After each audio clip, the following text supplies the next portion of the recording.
I know you're early in the role, and so maybe this isn't even a fair question to ask you, but I know you've given lots of thought to this. As you enter into this role right now, what are the big priorities? What are the major initiatives that you want to get off the ground, that you want to start doing to put points on the board for your organization? Yeah, no, that's a great question. And so everyone thinks that, I've only been on the job, let's see, today's the 12th, so it'd be a total of 43 days, so Not I started exactly a to, grizzled veteran yet. yeah, no, not exactly yet.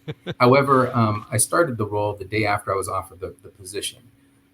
Any good leader out there will go ahead and start coming up with their 30, 60, 90-day plan. And that included a lot of things going on in the background. So you start mapping it out, just like any of our great superintendents do.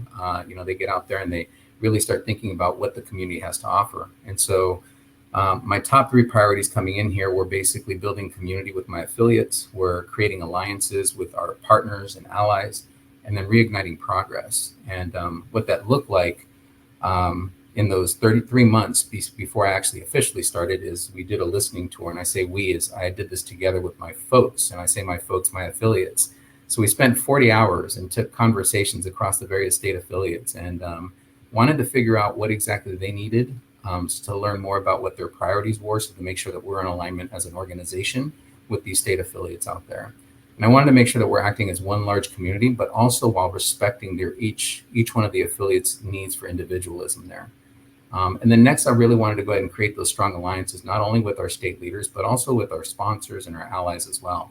And our sponsors are our lifeblood, right? They actually provide more than just basically financial support to us. They're our partners in the work.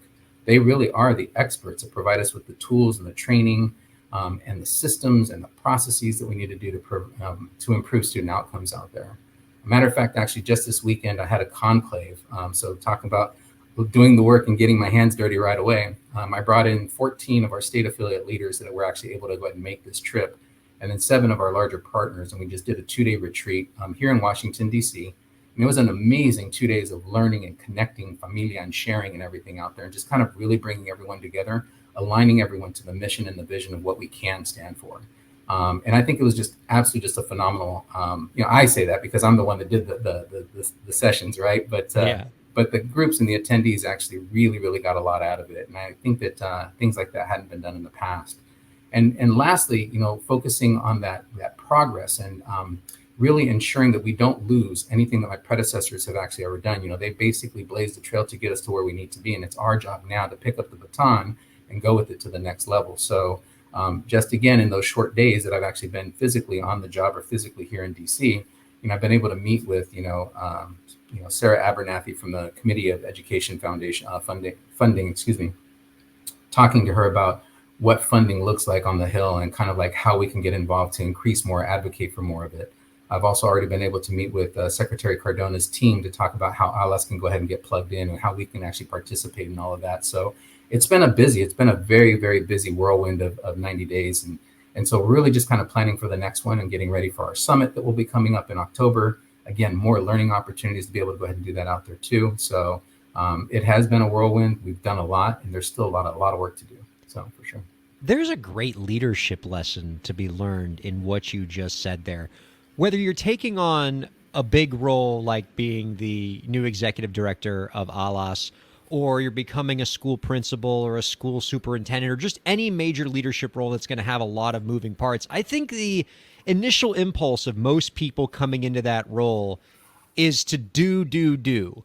Set the tone. Here's what I'm going to do. Start telling people what to do and just, start moving things forward. Just, got to get constant motion, got to set my imprint. And what you're telling us, which I think is such an important leadership lesson, is the first thing that you should be using with those first 90 days on the job is not your mouth, but your ears, is getting together with all of your stakeholder groups, internal and external, getting them all together and listen. Listen to what their concerns are, what their problems are, what their pain points are. Have them communicate to you and help them help you set the tone of what your vision is going to be for the organization. That's so important. And boy, it sounds like you really have put that together in the early days here. Yeah, no, and it's important that we use our ears and our mouths commensurately, right? You've got 2 ears, so you should listen twice as much, and then only speak once that way there. So, Yeah. But it's been very eye-opening, and folks just really want to feel heard. They want to feel appreciated, and I think that that's what's kind of helped me be successful in sales, and that's what will actually transition to this leadership role, is the ability to learn and connect folks to what they need.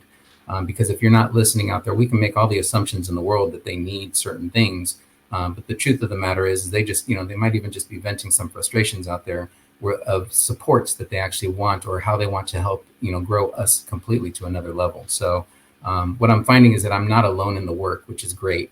And it's not just about unifying that voice, because one unified voice is a lot stronger than 50 individual ones out there. And so that's really the mission that I think coming together will actually be for us in the future.